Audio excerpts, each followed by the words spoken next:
తెలంగాణ ప్రజలందరికీ నమస్కారం. ఈరోజు ఒక మైనింగ్ మాఫియా గురించి ఏ ఆంధ్ర పత్రికనో నాలాంటి వాడో ఏదో సాక్ష్యాధారాలు లేకుండా మాట్లాడారు.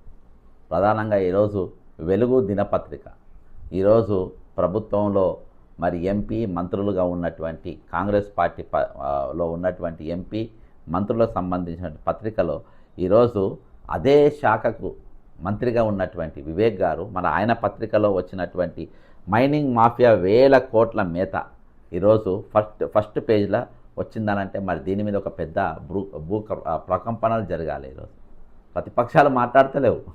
BJP BRS shut up no talking, మనం మాట్లాడదాం. గత ప్రభుత్వ హయాంలో భారీగా రాయల్టీ జిఎస్టీ సిన్రేజ్ ఫీజుల ఎగవేత గత ప్రభుత్వంకి వచ్చిందా, అందుకనే మాట్లాడతలేరు బీఆర్ఎస్ వాళ్ళు. నిబంధనలకు విరుద్ధంగా వేల టన్నుల గ్రెనేట్ అక్రమ తరలింపు, నకిలీ వే బిల్లులు, తప్పుడు నివేదికలతో మోసాలు. కరీంనగర్లో 3, ఖమ్మంలో ఒక గ్రైనేట్ క్వారీ. మైనింగ్ శాఖ ప్రాథమిక విచారణ, భారీ ఎత్తున అక్రమాలు బయటపడ్డాయి. పాలమూరులో విలువైన క్వార్ట్స్ను నాణ్యత లేనిది చూపి భారీ గోల్మాల్ చేసేయడం జరిగింది. సిరిసిల్ల మానేరు నుంచి 100 కోట్ల ఇసుక లూటి, సిఐడి విచారణ కోసం నివేదిక అందించిన మైనింగ్ శాఖ. రాష్ట్రమంతా ఎంక్వైరీ చేస్తే భారీ స్కామ్లు బయటకు వస్తున్నాయంటున్న అధికారులు. ఓకేనా, ఇది సిరిసిల్ల కేంద్రంగా మానేరు ఇసుక తవ్వకాల్లో 100 కోట్లు దారి మళ్లినట్టు మైనింగ్ శాఖ నివేదించింది. ఈ దందాపై నేషనల్ గ్రీన్ ట్రిబ్యునల్ కాగ్ అప్పటి సర్కారుపై తీవ్ర ఆగ్రహం వ్యక్తం చేశాయి. అనుమతించిన 3 మీటర్ల పరిమితిని ఉల్లంఘించి భారీ యంత్రాలతో నది గర్భాన్ని 25 నుండి 30 అడుగుల లోతుకు తవ్వడంతో భూగర్భ జలాలు 15 మీటర్ల లోతుకు పడిపోయాయి. బావులు ఎండిపోయినట్లు చెప్పాయి. ప్రస్తుతం మైనింగ్ విచారణ ప్రాథమిక అంచనాల ప్రకారము సిరిసిల్ల పరిసరాల్లో మానేరు నది నుండి ప్రతిరోజు 600 నుండి 800 టిప్పర్లు ఇసుక హైదరాబాద్కు వెళ్ళేది. నకిలీ వే బిల్లుల ద్వారా ఒక పర్మిట్ పై 4 ట్రిప్పులు వేస్తూ హైదరాబాద్, బెంగళూరు మార్కెట్లకు అక్రమంగా తరలించి 100 కోట్ల లూటీ పాల్పడ్డట్టు మైనింగ్ శాఖ ప్రాథమికంగా నిర్ధారించింది. ఈ మాఫియా వెనుక అప్పటి సీఎం కేసీఆర్కు అత్యంత సన్నిహితుడైన అప్పటి రాజ్యసభ ఎంపీ సంతోష్ రావు, ఇంకెవరు పేరు పెడతారు, ఉన్నట్లు గుర్తించింది. ఇసుక తవ్వకాలకు జీపీఎస్ ఆన్లైన్ ట్రాకింగ్ లేకుండా ప్రైవేట్ వ్యక్తులకు సబ్ కాంట్రాక్టులు ఇవ్వడం పైన సిఐడికి వివరాలు అందించడం గమనార్హం. ఇది జరుగుతున్నటువంటి ఒక పెద్ద దందా. ఇందులో మనం పూర్తి వివరాలు చూద్దామనుకుంటే ఇది మన వెలుగు దినపత్రిక ఈరోజు వచ్చింది. గత ప్రభుత్వ హయాంలో పాలకులు అండతో బరితెగించిన మైనింగ్ మాఫియా సర్కార్ ఖజానాకు భారీగా గండి కొట్టింది. ఇప్పుడు కూడా కొడుతూనే ఉన్నారు. నిబంధనలకు విరుద్ధంగా వేల టన్నుల గ్రైనేట్కు క్వార్ట్స్ను ఇసుకను అక్రమంగా తరలించడం, నకిలీ వే బిల్లులు, తప్పుడు నివేదికతో మోసాలకు పాల్పడడం ద్వారా వేల కోట్ల రాయల్టీ జిఎస్టీ సిన్రేజ్ ఫీజులను దారి మళ్లించింది. కాంగ్రెస్ ప్రభుత్వ ఆదేశాల మేరకు మైనింగ్ మాఫియా అక్రమాల భాగోతాన్ని భూగర్భ గనుల శాఖ ఎట్టకేలకు బయటపెట్టింది. అంటే మంత్రి స్వయంగా వివేక్ గారు కాబట్టి ఆయన బయటపెట్టిండు, అది ఆయన పత్రికలో వచ్చింది. కరీంనగర్ జిల్లాలో 3 ప్రముఖ గ్రైనేట్ క్వారీలతో పాటు ఖమ్మం జిల్లాలోని మరో కీలక క్వారీపై నిబంధనలకు విరుద్ధంగా వేల టన్నుల గ్రైనేట్ను తరలించినట్టు మైనింగ్ శాఖ ప్రాథమిక విచారణలో తేలింది. ఎక్కడ ఆగుతాయి చెప్పండి? ఎంత తింటే వీళ్ళకి సరిపోతుంది చెప్పండి. వీటితో పాటు మహబూబ్నగర్ జిల్లాలో క్వార్ట్స్ మైనింగ్ సైతం భారీ ఎత్తున అక్రమాలు జరిగినట్టు అధికారులు గుర్తించారు. సిరిసిల్ల కేంద్రంగా మానేరు వాగులో ఇసుక మాఫియా దందా వల్ల ప్రభుత్వానికి 100 కోట్ల రూపాయల నష్టం వాటిల్లినట్టు తేల్చారు. ఈ మొత్తం అక్రమాలపై లోతుగా దర్యాప్తు చేసి అసలు సూత్రధారులను బయటకు లాగేందుకు మైనింగ్ శాఖ ఉన్నతాధికారులు నివేదిక సిద్ధం చేశారు. నివేదిక సిద్ధం చేసిరంట. కాళేశ్వరంలో జరిగిన స్కామ్ పైన పొడిచిండ్రు, గొర్రెల స్కామ్లో పొడిచిండ్రు, అర్థమైందా? టెలికాం స్కామ్లో పొడిచిండ్రు, ఈ కార్ రేసులో పొడిచిండ్రు. మైనింగ్లో అరెస్ట్ ఇంట్లో పొడుస్తారంటే చూడాలి. వీళ్ళకి అంత దొంగలు అందరూ కూడా బ్రదర్ ఒకటే చెప్తున్నా, వీళ్ళందరూ కూడా ఈరోజు ఒక రింగ్ లెక్క ఫామ్ అయిపోయి ఒక సిండికేట్ లెక్క ఫామ్ అయిపోయి ఈ ప్రభుత్వ సంపదను, ప్రభుత్వ ఖజానాన్ని దోచుకుంటున్న దొంగలు ఇంట్లో అందరూ ఉన్నారు. ఓకేనా, ఇదంతా డ్రామానే ఇది. కానీ స్కామ్ మాత్రం పక్కా జరిగింది. అందుకని నేను ఇది మీ వెలుగులో తీసుకొచ్చే ప్రయత్నం చేస్తున్నా. సమగ్ర విచారణ జరపాలని కోర్టు సిఐడి క్రిమినల్ ఇన్వెస్టిగేషన్ డిపార్ట్మెంట్కి రిపోర్ట్ అందజేసింది. 2014 నుండి 2026 వరకు రాష్ట్ర వ్యాప్తంగా జరిగిన అన్ని రకాల మైనింగ్పై సిఐడి ఎంక్వైరీ చేయించి నిజ నిజాలు తెలుస్తామని అసెంబ్లీలో సీఎం రేవంత్ రెడ్డి ప్రకటించిన విషయం తెలిసిందే. అందుకు అనుగుణంగా మైనింగ్ శాఖ ఉన్నత అధికారులు పలు క్వారీలపై పరిధిలో ఎంక్వైరీ చేసి ఆ నివేదికతో పాటు గతంలో కాగిచ్చిన ఆడిట్ రిపోర్ట్లను సైతం సిఐడికి అందజేసినట్టు తెలిసింది. ఏమున్నది, పిలుచుకుంటారు.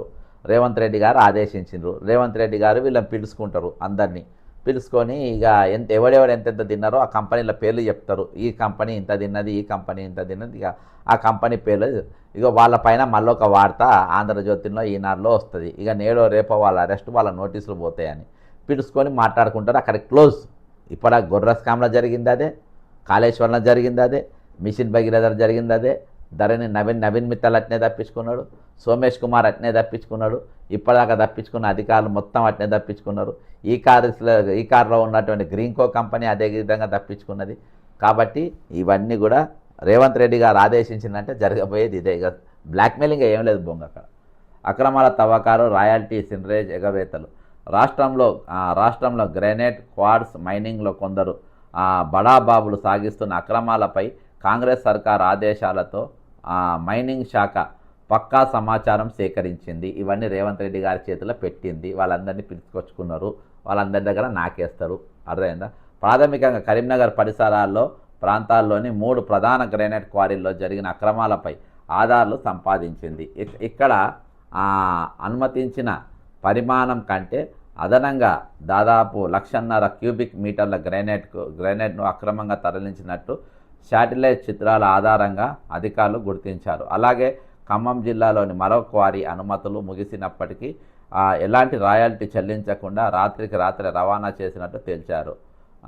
కరీంనగర్లో పాటు ఖమ్మం జిల్లా కలర్ గ్రానైట్, డోల్మెట్ క్వారీలలో అసెస్మెంట్ ఫైళ్లను కాగ్ తనిఖీ చేయగా అధికారులు వ్యాపారులతో కుమ్మక్కైన విషయం బయటపడింది.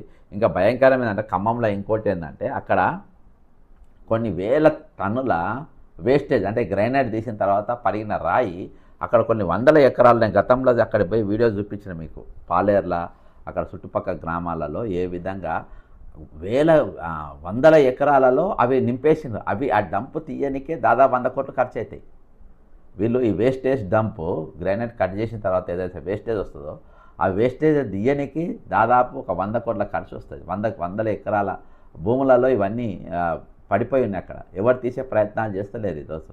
మరి అక్కడ అదే ఖమ్మం జిల్లాలో మరి వెలుగుమట్ల కాడ మరి దానం ఇచ్చిన భూములలో, ఎవరో దానం ఇచ్చి దాతలు ఇచ్చిన భూములలో గుడిసెలు వేసుకుంటే వీళ్ళు అయ్యా జాగీర్ల లెక్క పోయి మొత్తం ఊడబీకిన పరిస్థితి.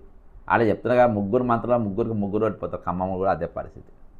ఫస్ట్ 3 మంత్రులు రచ్చరచ్చ ఓడిపోతారు. రాసుకోండి మీరు. ఇది డోల్మెట్ వ్యాపారులతో కుమ్మక్కైన విషయం బయటపడింది. లీజుదారులు యాన్యువల్ రిటర్న్స్లో చూపిన ఖనిజ పరిమాణం కంటే తక్కువగా అధికారులు లెక్కగట్టి రాయల్టీలను భారీగా దారి మళ్లించిన విషయం వెలుగు చూసింది. వీటి విలువ ₹1,000 కోట్లకు పైనే ఉంటుంది అని అంచనా వేస్తున్నారు. కాగ్ రిపోర్ట్లో పేర్కొన్న ప్రకారం నిబంధనలను ఉల్లంఘించిన గ్రానైట్ లీజుదారులకు ₹105 కోట్లకు పైగా సెక్యూరిటీ డిపాజిట్లను జప్తు చేయలేదు. ఆన్లైన్లో కేవలం 17,450 మెట్రిక్ టన్నులకే పర్మిట్లు తీసుకొని రికార్డులు లేకుండా 3,13,095 మెట్రిక్ టన్నుల మేర, అంటే 15 రేట్లు ఎక్కువ ఖనిజాన్ని అక్రమంగా తరలించారు. డ్రోన్, DGPS సర్వేలు, వీడియో సర్వేలైన్స్ వంటి ఆధునిక సాంకేతికత వాడడంతో పాటు DCB రిజిస్ట్రార్లను సక్రమంగా నిర్వహించకుండా 6% నుండి 24% వడ్డీలను వదిలివేసినట్టు నివేదికలో మైనింగ్ శాఖ పేర్కొన్నారు. కాబట్టి ఇది జరిగినట్టు ఒక బడా స్కామ్. మరి ఈ స్కాము ఏ విధంగా మరి వీళ్ళు దాన్ని డీల్ చేస్తారు, ఎంతమంది అధికారులను జైల్లోకి పంపుతారు, మరి ఇది కాలమే సమాధానం చెప్తుంది. నాకు ఉన్న అనుభవం ప్రకారం ఇప్పటి వరకు ఏం కాలేదు, ఇప్పటిదాకా ఏం చేయలేదు, వీళ్ళని కూడా ఏం చెయ్యబోరు అనేది నాకైతే చాలా స్పష్టంగా కనబడుతుంది. ఏది ఏమైనప్పటికీ దీనిపైన మీరు కామెంట్ చేయండి, ఖచ్చితంగా మీరు షేర్ చేయండి, మీరు సబ్స్క్రైబ్ కండి. మీ యొక్క అభిప్రాయాన్ని నిజంగా మరి ఈ ఇంత 1000 కోట్ల ఈ స్కామ్ పైన ప్రభుత్వం నిజంగా చర్యలు తీసుకుంటుందా? లేకుంటే ఇదివరకే జరిగినట్టుగా కాళేశ్వరం కానీ, మిషన్ భగీరథలో కానీ, లేకుంటే మన ధరణిలో కానీ, ఇలా వివిధ గొర్రెల స్కామ్లో కానీ, కార్ రేస్లో కానీ జరిగినటువంటి సెటిల్మెంట్లు కూడా చేసుకొని రేవంత్ రెడ్డి గారు అన్నీ మూసుకుంటారా? చూద్దాం. జై తెలంగాణ, అమరవీరులకు జోహార్లు.